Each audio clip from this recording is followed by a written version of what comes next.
I think I can still say good morning, everybody.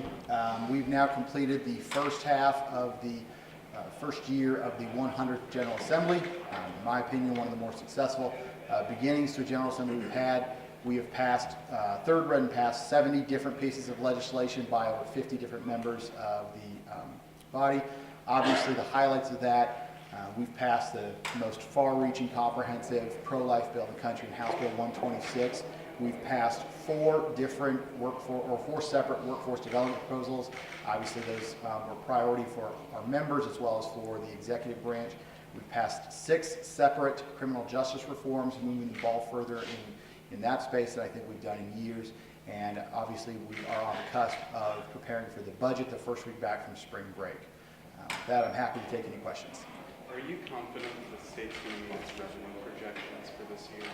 You know, that's something we're obviously monitoring both in the budget space and as well as by the Legislative Committee on Oversight. So we'll continue to monitor that over spring break. A lot of the workforce development legislation is passing the House, but running into a lot of conservative opposition in the Senate. Obviously, you can't control what the Senate does, but is there any concern that that key element of the governor's agenda may run into intractable roadblocks? You know, again, as you mentioned, we don't control the Senate. All we control is the House.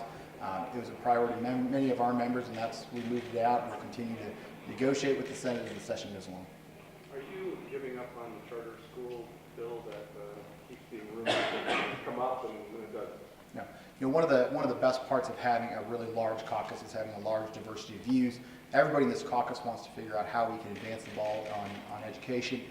That has been an ongoing discussion within our caucus, and we will continue to have those ongoing discussions. Have you discussed any compromises with the rural members about just expanding into St. Louis County instead of cities with over 30,000? That has been one of the compromises that's been discussed.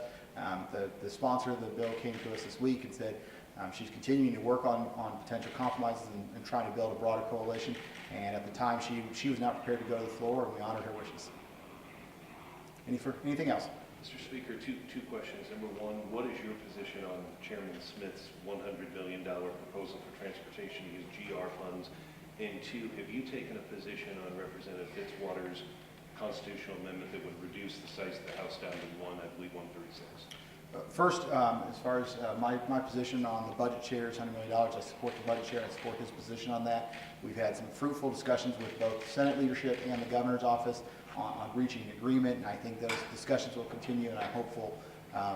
As far as Representative Fitzwater's bill to reduce the size of the legislature, I think it's a great idea. As far as conceptually, this is something that we've discussed for a long time. The House body is the 4th largest in the country. I think it's something we need to at least consider going forward to how we streamline some of our procedures, and I think his is a good starting point for that discussion.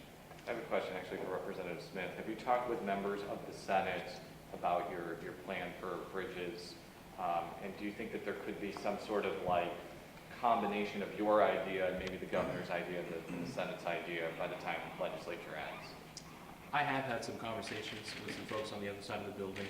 I'll say that I'm hesitant to go into debt when I think we can afford to take a pay-as-you-go approach, but I'm always open to talk about ideas that may be a compromise that's found within the General Assembly at large. So, I know you talked about this last week, but since I wasn't here, can you just kind of explain why you feel your approach is better than going into debt? well, the difference in the two approaches would save the state $100 million ultimately over the course of 15 years of not borrowing the $350 million as proposed in the bonding proposal. So for me, it's a pretty simple fiscal policy choice that if we can have a little discipline in the short term, we can save a lot of money on the back end, and I'm going to continue to look for ways to do that.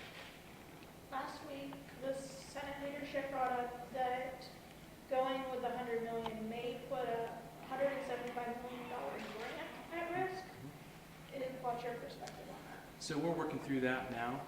That is something that we need to be very thoughtful about. If we can leverage some federal funds to specifically work on the Rocheport Bridge on I-70, I think we should try to take advantage of that. I would be hopeful that the folks that would be administering that grant would be encouraged by our willingness to spend either general revenue dollars or, whatever funds we would ultimately choose to spend on transportation infrastructure. So I'm not entirely convinced, I guess I should say, that we can't use general revenue dollars to also pull down federal funds to solve that problem. So. Are you expecting any more changes to the Title IX proposal once it hits the floor? I know that the Chair of Judiciary put a variety of different changes. We've been in conversations with many of the stakeholders, including the universities around the state.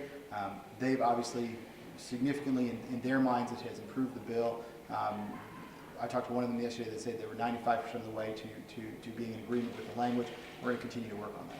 Is that going to come up soon after spring break ends? I don't know.